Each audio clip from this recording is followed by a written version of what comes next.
जय हिंद।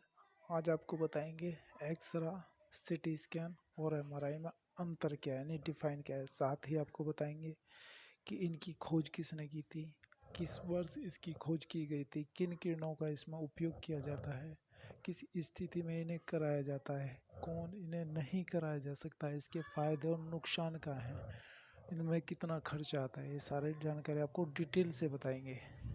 तो एक्सरे की खोज, एक्सरे की खोज विल्हेल्म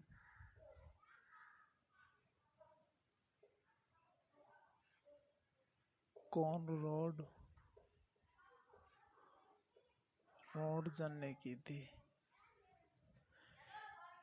इसकी खोज विल्हेल्म कॉनराड रॉन्टजन ने की थी। इसकी खोज किस वर्ष की गई थी, यानी 1895 में इसकी खोज की गई थी।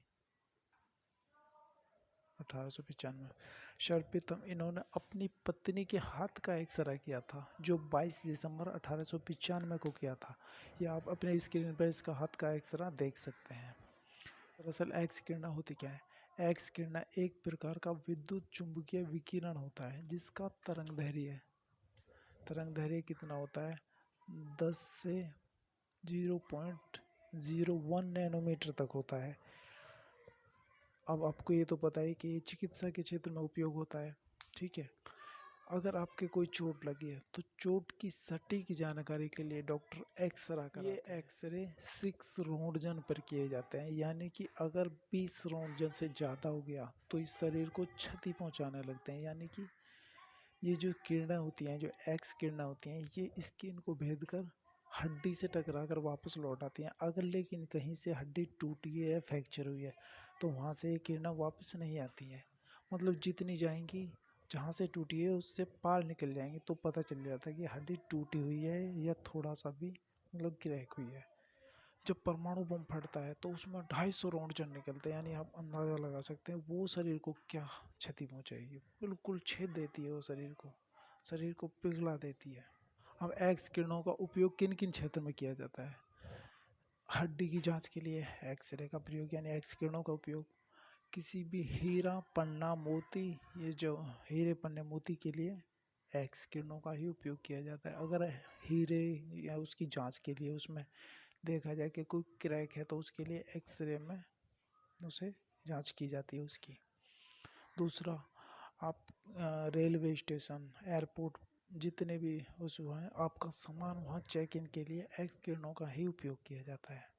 जिस चोट की सटीक जानकारी एक्सरे से नहीं मिल पाती उसके लिए डॉक्टर फिर सीटी स्कैन कराते हैं। यानी कि अगर नॉर्मल चोट है तो एक्सरा, लेकिन थोड़ी गंभीर है तो उसके लिए सीटी स्कैन कराते हैं। अब सीटी स्कैन होता क्या है? यानी कि CT scan computed tomography scan, इसकी फुल फॉर्म होती है, ठीक है। ये कब कराया जाता है? अगर सपोज करो आपके सर में चोट लगी तो एक्सरे से तो एक तरफ का चित्र लिया जा सकता है, फिर मरीज को घुमाना पड़ेगा, फिर अलग अलग चित्र लेने पड़ेंगे, इसके लिए मरीज परेशान हो जाएगा। तो उसके लिए डॉक्टर सीटी स्कैन कराते हैं, यानी एक साथ उसमें चला जाता है मरीज, और एक साथ वो जो मशीन होती है वो 15-16 चित्र ले लेती है एक साथ, उसी को सीटी स्कैन कहते हैं। अब ये मशीन देखो होती कैसी है। ये ऐसी वगैरह कुछ मशीन होती है, इसमें है एक बेड अलग से होता है, इस पे मरीज को लिटाया जाता है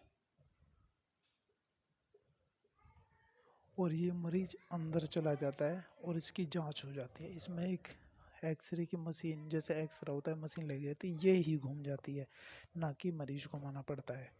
तो उसी को कहते हैं सीटी स्कैन। यानी सीटी एक्सरे का है बड़ा रूप सीटी स्कैन है, यानी एक तरफ से किया तो एक्सरा और चारों तरफ घूम घूम के कर दिया तो CT scan.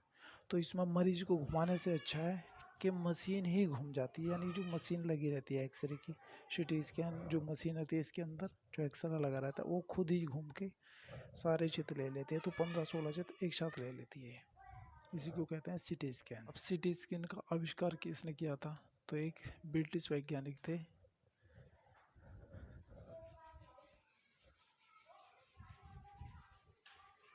CT scan Godfrey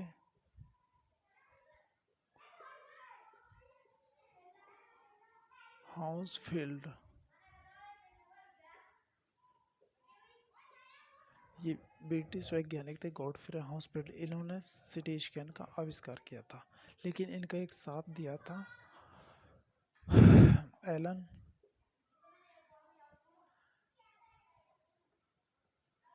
Elon कोमार्क थे, इन्होंने इनका साथ दिया था। इन्होंने 1972 ईस्वी में इसका आविष्कार किया था।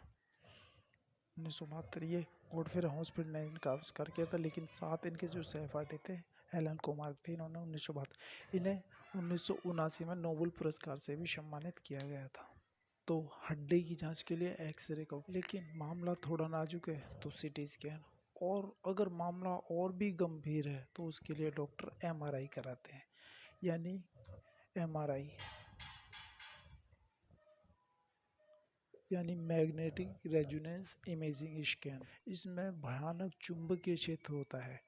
इसमें जब ये एमआरआई कराई जाती है तो डॉक्टर, अगर आपने अंगूठी पहनी है, कोई भी मतलब धातु की चीज़ इसके द्वारा जाने अलाउ नहीं है, इतना इसमें भयानक चुंबकीय क्षेत्र होता है। कोई भी कितना भी सीरियस मरीज हो, वो कुर्सी पर चेयर पर बैठकर नहीं जा सकता, अन्य कुर्सी समेत उसे अंदर खींच लेगी। एक बार एक कर्मचारी थे, तो डॉक्टर ने उन्हें बुला लिया, वो गैस सिलेंडर जो ऑक्सीजन सिलेंडर होता है उसे लिए हुए था, उस समेत खींच लिया था, तो वो उसकी हड्डी वड्डी टूट गई थी। तो मतलब बहुत भयानक चुंबकीय क्षेत्र होता है। सबसे एमआरआई की सलाह जब भी दी जाती है जब मामला गंभीर हो जाता है, क्योंकि जो चीज़ सीटी स्कैन में नहीं आ पाती वो एमआरआई में डिटेल से आ जाती है। क्योंकि एमआरआई मशीन और सीटी स्कैन मशीन में अंतर ज़्यादा नहीं होता है, अंतर होता है पैसे का बहुत ज़्यादा, लेकिन आप देखने में सेम सी लगेंगे आपको। अब देखते हैं इनमें अंतर क्या है। तो पहला तो अंतर है बीमारी का, यानी चोट का। अगर कोई नॉर्मल बीमारी है, नॉर्मल चोट है, तो एक्सरा, लेकिन अगर थोड़ी नाजुक है तो सीटी स्कैन, और अगर गंभीर है, गंभीर चोट है, तो MRI is a better option for X-ray और सीटी स्कैन। मतलब एमआरआई एक बढ़िया ऑप्शन है अगर गंभीर चोट है। दूसरा अंतर है इनमें किरणों का, यानी एक्सरे में एक्स किरणों का उपयोग किया जाता है, ठीक है, जबकि सीटी स्कैन में भी एक्स किरणों का ही उपयोग किया जाता है, लेकिन ये एक्सरे से 300 गुना ज़्यादा पावरफुल होती हैं, ठीक है, इनमें भी एक्स किरणों का ही सीटी स्कैन में। लेकिन एमआरआई में रेडियो तरंगों का उपयोग किया जाता है, रेडियो तरंगों का, एमआरआई में रेडियो तरंगों का। जबकि जो कैंसर होता है उसमें रेडियोथेरेपी कराई जाती है, जो अनियंत्रित कोशिकाएं बढ़ती रहती हैं उनको मारने के लिए रेडियोथेरेपी कराई जाती है। उसमें रेडियो तरंगों का प्रयोग नहीं किया जाता, बल्कि उसमें गामा रेज का प्रयोग किया जाता है। जो कैंसर के लिए गामा रेज, गामा किरणों का,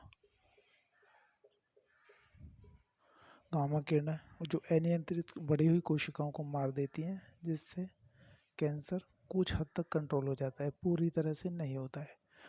अब तीसरा अंतर है इसमें पैसे का, यानी खर्चे का। तो इसमें देखो एक्सरा तो 200 से 500 रुपये के बीच हो जाता है।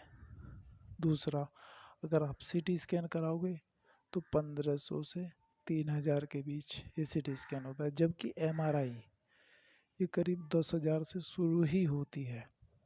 अब देखो ये डिपेंड करता है मशीन के ऊपर, यानी आपके ज़िले में कितनी मशीन है। अगर एमआरआई की मशीन एक ही हुई ज़िले में तो वो तो मुँह मांगे मांगते हैं, ठीक है, लेकिन अगर मशीन कुछ 2-4 हुई तो वो कंपटीशन की वजह से थोड़ा सस्ता हो जाता है। अब ये मशीन आती कितने में है, देखो एक्सरे की मशीन तो करीब 2 से 5 लाख के बीच आ जाती है, जबकि जो सीटी स्कैन वाली है वो 30 लाख से 50 लाख के बीच आती है, तो इस वजह से वो थोड़ा महंगा होता है। लेकिन एमआरआई की मशीन 2 करोड़ से शुरू होती है और 5 करोड़ के बीच आती है, तो इसी वजह से ये महंगा होता है। कभी कभी डॉक्टर भी क्या करते हैं, सपोज करो कोई थोड़ी गंभीर बीमारी है, यानी कि वो सीटी स्कैन से हो सकती थी, लेकिन डॉक्टर देखते हैं कि हाँ पैसे कमाने का तरीका, वो सोचते हैं क्योंकि जिसने मतलब एमआरआई जो 2 करोड़ की मशीन लाया उसका भी तो खर्चा कहीं से निकलना है, तो डॉक्टर भेज देते हैं कि एमआरआई कराओ। वो सीटी स्कैन से भी हो सकता था, लेकिन एमआरआई, तो ऐसे भी पैसे कमाते हैं डॉक्टर, उन्हें कमीशन आ जाता है। लेकिन हर कोई ऐसा नहीं करता। जो ज़्यादा ही गंभीर बीमारी होगी तभी एमआरआई की सलाह देते हैं। आप देखो, कौन इन्हें नहीं करा सकता, कौन इसे नहीं करा सकता। यानी कि अगर कोई प्रेग्नेंट औरत है, यानी कि प्रेग्नेंट औरत है, तो उसके लिए डॉक्टर कभी भी सीटी स्कैन और एमआरआई की सलाह नहीं देते, क्योंकि इसकी किरणों का गलत इफेक्ट पड़ता है। जो किरणें होती हैं ये स्किन को भेदकर हड्डी तक जाती हैं, और ये बच्चे को, जो गर्भ में बच्चा है, उसके लिए ये नुकसानदायक होती हैं। तो इसी वजह से उसके लिए अल्ट्रासाउंड कराए जाते हैं। तो आई होप आप समझ गए होंगे कि इन तीनों में अंतर क्या है। मिलते हैं अगली वीडियो में। जय हिंद।